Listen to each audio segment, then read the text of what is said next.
Hello and welcome back to Midnight Chill. This week I bring you a story that I wrote a few years ago and has never been published, so you're in for a little treat. So sit back, relax, and enjoy the Midnight Chill. Ow!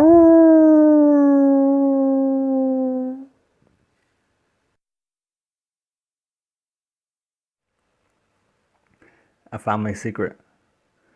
When I was a child, I was told never to open the door to our attic. I never understood why. The door was never locked and no one ever went up there. During the day anyway. At night, I would be woken up by strange noises above me. They were slow, dull sounds, like someone was dragging something across the floorboards. Then I would hear footsteps walking toward it, and muffled voices. I could never make out what was being said. My wife and I put the house up for sale about a month ago after we bought a new one out of the city.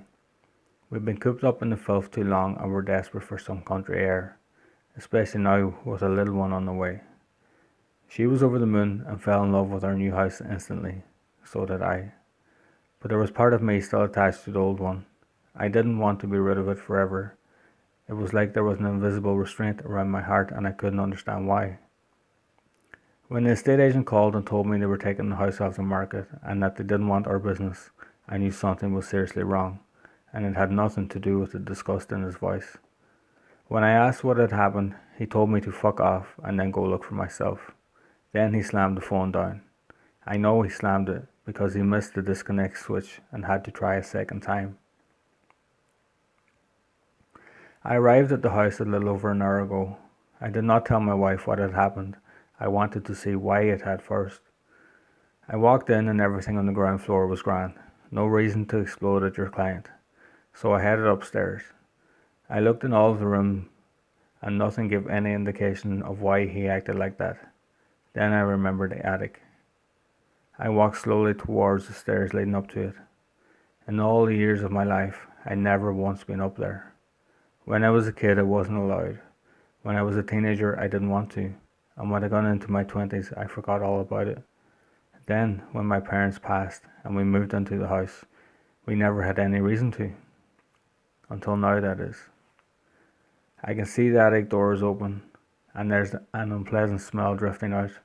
I'm afraid. I don't know what to expect, and I don't want to go up there. But I guess it's time to finally bite the bullet and find out why I was told never to go in there. Besides, whatever is in that room has led to the house being taken off the market, and we need to get it sold. I climb the stairs. There are only 5 of them, but with each step my legs grow heavier. My body no more wants to go in there than my mind does. From this angle I can see into the room. There is light shining in from outside. I assume it's from a window, but why would there be a window in an attic? There was rubbish lying scattered on the dirty floorboards, and the wallpaper is so old that there are huge stains all over it. Just inside the door there is a wooden box. It's about 2 foot high and wide, and it's painted red. Its lid is sitting open, and it's blocking my view inside it. From what I can tell, it's definitely homemade, and the hinges are clearly rusted. No respectable carpenter would make something as awkward looking as this.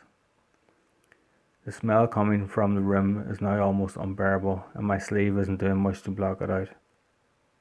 I have no idea why this room is like this, or why there is even a box in here. And that smell. How did we not notice it before? The rubbish scattered all around the room is strange. There are old cereal boxes, tin cans of processed food, and even toilet roll holders. I really don't understand. I turn away from them and look into the big red wooden box behind me. There are dirty, disgusting old rags on the bottom of it, and that's where the smell is coming from. I'm about to turn away when I notice one of the items is my old pajama top. I lean forward, wondering what it's doing in there. I turn my head sideways away from the smell. It's beginning to turn my stomach. The rags in the bottom of the box suddenly separate and a tiny hand comes shooting out, followed by a tiny white head, and another arm joins them. Both hands grab onto my shirt, and before I have time to react, they pull me down so hard that I fall into the box. I don't know how, but my whole body gets swallowed up by it, and the lid slams shut. There's nothing but darkness. The smell is so overwhelming that it keeps my panic at bay. But as I find my senses again, I try to push the lid open. It won't budge. Now I begin to panic. Now I'm afraid. No, actually, I'm terrified. I kick out with my legs and instantly notice I can straighten them and still not hit the wooden panels. What the hell is going on? There's no way I could do that inside the box that I saw. There is movement beside me. I freeze in terror and wait. Nothing. Hello, brother. A slow, dusky voice says, and two white eyes begin to appear in front of me. You finally come to play.